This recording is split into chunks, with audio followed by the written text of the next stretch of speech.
Ayah Eki Ibtu Rudiana dan keluarga Vina percaya jika kematian Vina dan Eki akibat pembunuhan bukan kecelakaan. Salah satu yang meyakinkan keluarga ialah sejumlah luka yang berada pada jasad Vina dan Eki bukan akibat kecelakaan tapi pembunuhan. Lantas, apakah sejumlah bukti baru yang diajukan dalam sidang PK Saka Tetal ini bisa cukup kuat membuktikan penyebab kematian Vina dan Eki bukan pembunuhan melainkan kecelakaan? Kita bahas, saudara, dengan sejumlah narasumber. Ada kuasa hukum Ibtu Rudiana, Mardi Masani, dan juga ada mantan Kabareskrim, Komjen Purnawirawan Arief Sulistianto. Selamat petang, Bang Mardiman, Pak Arief.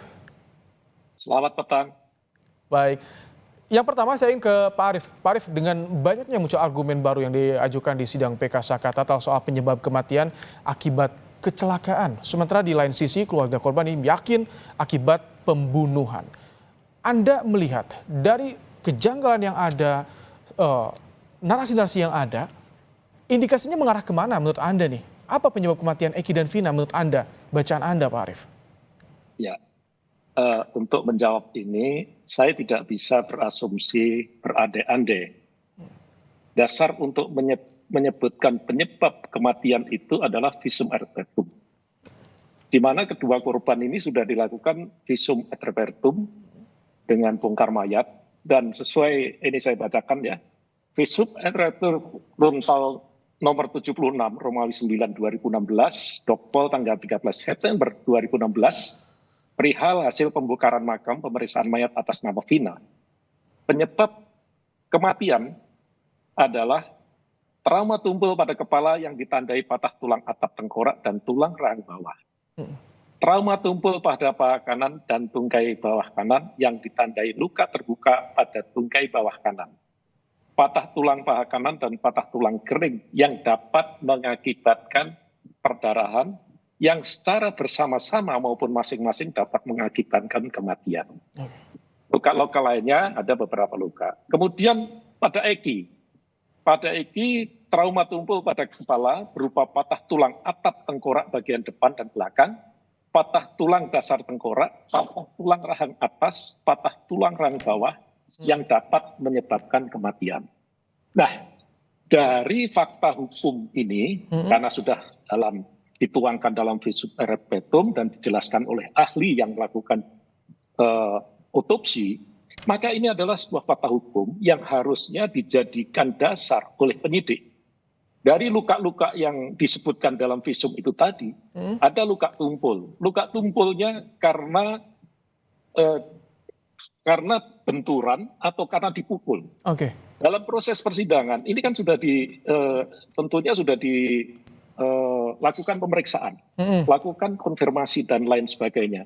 Sehingga berjalan proses dari proses penyidikan, proses pemeriksaan di kejaksaan penuntutan sampai dengan proses di sidang pengadilan yang secara terbuka. Akhirnya ada keputusan hakim yang mengatakan ini.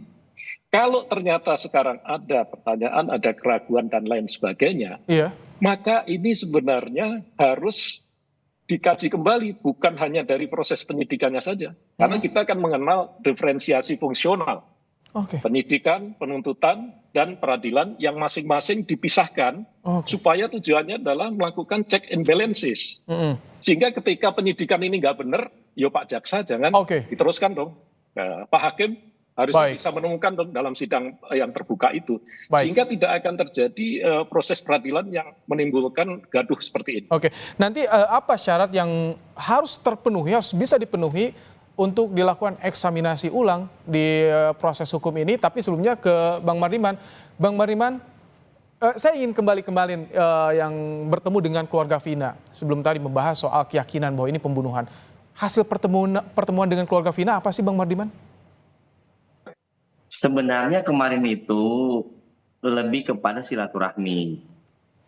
Karena selama ini kan terframing di media, ada juga kita baca di beberapa berita bahwa seolah-olah kubunya Vina dengan kubunya Eki ini jalan sendiri-sendiri gitu loh Mas. Jadi kita juga sebagai kuasa hukum tentunya tidak akan membiarkan ini terjadi. Jangan sampai ini kan kedua adik kita ini jadi korban ya. Sehingga kemarin kami berinisiatif untuk ya kita ketemulah jadi ketemu keluarga kemarin sebenarnya, bukan jumpa pers, bukan ketemu antar lawyer, substansinya itu ketemu antara keluarga Vina dan keluarga Eki, itu intinya, Mas. Tapi mengapa baru kemarin? Karena keluarga Vina kabarnya kan sudah menunggu kemunculan keterangan dari Ibtu Rudiana ini sudah sejak lama nih, Bang Mardiman.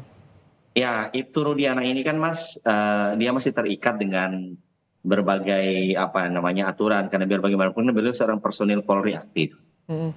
Tapi Nah, kalau Mas kalau tahu bertemu lah, dengan keluarga Vina, kalau dalam hal silaturahmi, apakah dilarang juga atau bagaimana?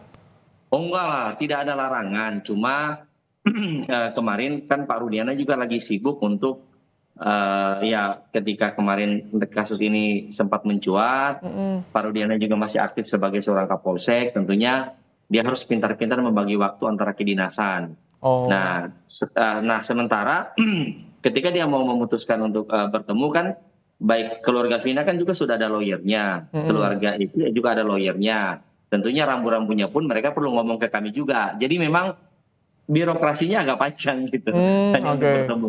Karena Ya. perlu sampai ini 8 tahun ya menunggu bagaimana komunikasi silaturahmi. Tapi kemarin hasil ketika Oh sudah enggak begitu, Mas. gimana? Yang tidak terpantau media mereka sering ketemu juga. Sebelumnya. Iya. Oh, oke. Ya, bahkan sebelum Vina sebelum 7 hari itu Tapi mereka katanya kata ketemu. kakak Vina, Marliana enggak. Sampai dia bilang ke media juga ditunggu kehadirannya gitu. Hanya terakhir di 2016, setelah itu tidak ada lagi tuh. Enggak, saya menghargai itu dari Ibu Marlina, tapi kenyataannya menurut klien kami silaturahminya bagus kok, Mas. Oke. Ya. Nah kemarin bagaimana hasil silaturahminya? Termasuk soal katanya keyakinan, ini dua-duanya yakin pembunuhan. Iya, kalau soal itu keluarga Eki dan keluarga Vina dan seluruh masyarakat Indonesia menurut saya harusnya sepakat ya, karena ini sudah diuji. Kalau pendidikan ini Mas sudah S3 nih. Di tingkat pertama banding kasasi ya inkrah semua itu. Maksudnya tidak ada proses yang tidak firm dalam proses itu. Bagaimana dengan novum yang saat ini dibawa di sidang PK Saka Tatal menurut Anda, pihak Ibtu Rudiana? Menurut saya sih kebanyakan bukan novum ya, kebanyakan dari media gitu. Novum ini kan Mas sesuatu yang sudah ada, ya, yang sudah ada sejak tahun 2016 gitu. Pada saat kecelakaan itu ada itu barang gitu kan.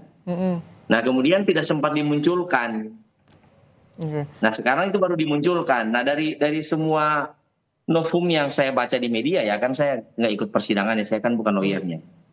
Seperti motor itu sudah muncul dalam berkas. Ya yang lain-lain juga menurut saya ya saya inilah kalau saya komentarin, menurut saya sih PK-nya harus ditolak ya.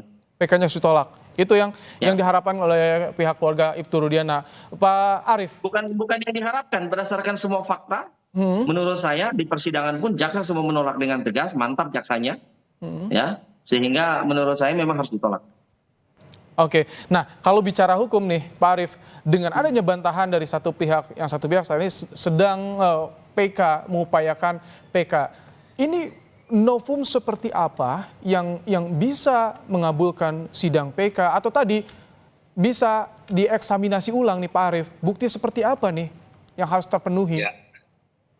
Baik, jadi bagi saya yang paling penting adalah keadilan baik bagi keluarga korban, keluarga korban, maupun para terdakwa yang sekarang menjalani hukuman maupun yang sudah bebas. Itu nomor satu yang harus diperhatikan adalah keadilan.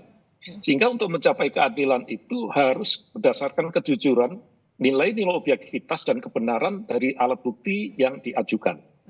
Nah, karena kasus ini sudah diputus dan sudah inkrah, ada upaya untuk mengejar keadilan itu tadi dari pihak keluarga, dari pihak terdakwa ataupun yang sudah bebas. Yang pengajuannya disebut upaya hukum luar biasa peninjauan kembali dengan mengajukan bukti baru atau novum.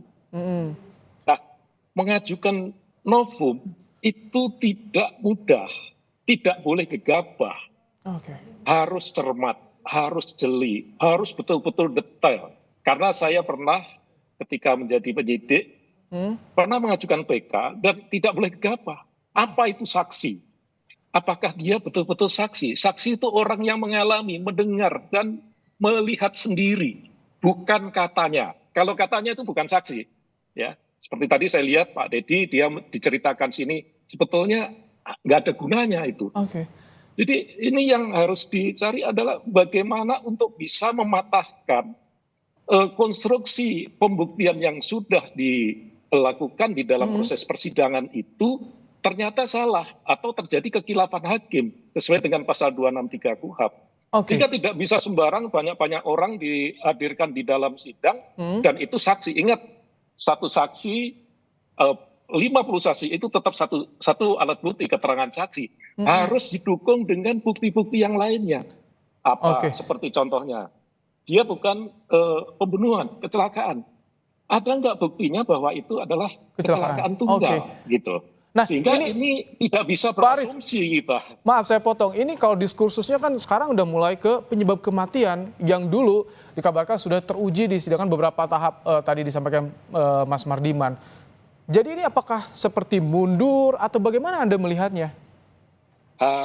Jadi saya perlu luruskan dulu di dalam konsep hukum. Tidak boleh kita menyebabkan penyebab kematiannya kecelakaan tunggal. Penyebab kematian itu seperti yang dikatakan di dalam visum ad petum. Yang harus dibuktikan adalah kebenaran peristiwanya. Oh, oke. Apakah ini pengeroyokan atau pembunuhan, katanya ada perkosaan juga, atau ini kecelakaan.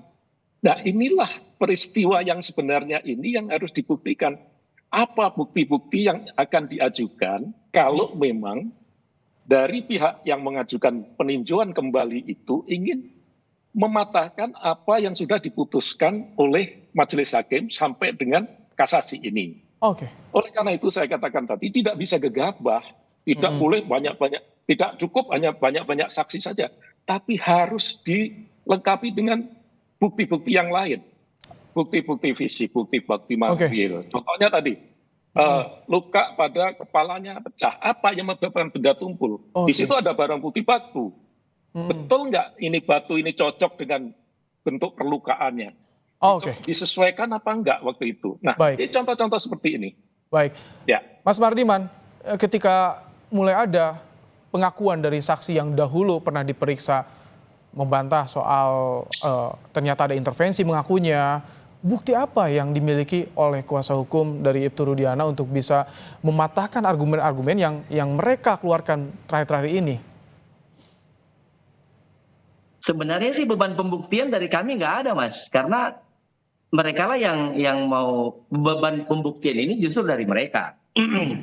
Kita hanya membantah-bantah di media saja, maksudnya kita juga tidak ingin membiarkan ini jadi bola liar, ya. Jadi tujuan kita adalah untuk mengimbangi informasi lah. Kalau kita sendiri kan nggak mungkin, Mas, karena kita sudah diwakili oleh jaksa. Korban itu kan dalam terminologi pidana diwakili oleh negara.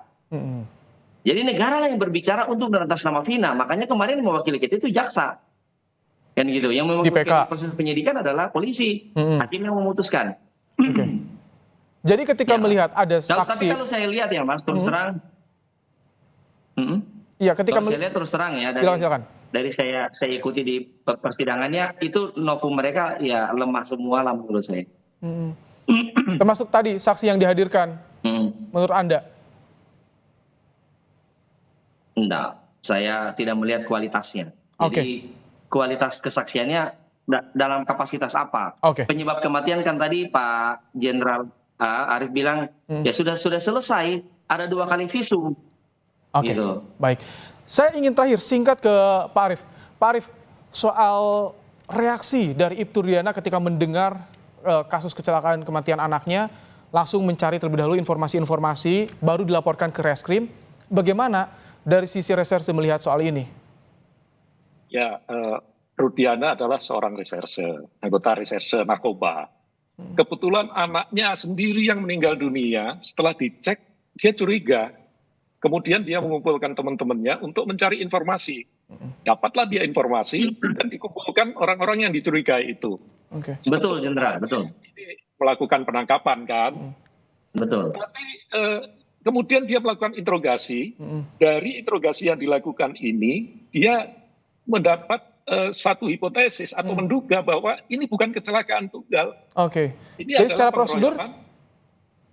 Ya, ini secara prosedur dia melakukan penyidikan sendiri, padahal ini bukan tugasnya. Tetapi dia sebagai orang tua, dia Oke. rasa kok cuma begini gitu. Sehingga itu diserahkan secara prosedural. Kemudian dia setelah mendapat informasi itu diserahkanlah kepada unit reskrim. Oke. Yang Betul, melakukan penyidikan selanjutnya adalah unit reskrim. Nah, selanjutnya penyidikannya dan lain Oke. sebagainya seterusnya itu oleh Polresta. Oke, sebagai orang tua yang tadi digarisbawahinya. Terima kasih. Terima kasih Jenderal. Baik, Komisaris Jenderal Purnawirawan Arief Sulistianto, mantan Kabar Eskrim, dan juga Mas Mardiman Sane, kuasa hukum Ya. Ibtu Rudiana, telah berbagi pandangan dalam program Kompas Petang sore hari ini. Terima kasih, Ya, terima Bapak-Bapak. kasih.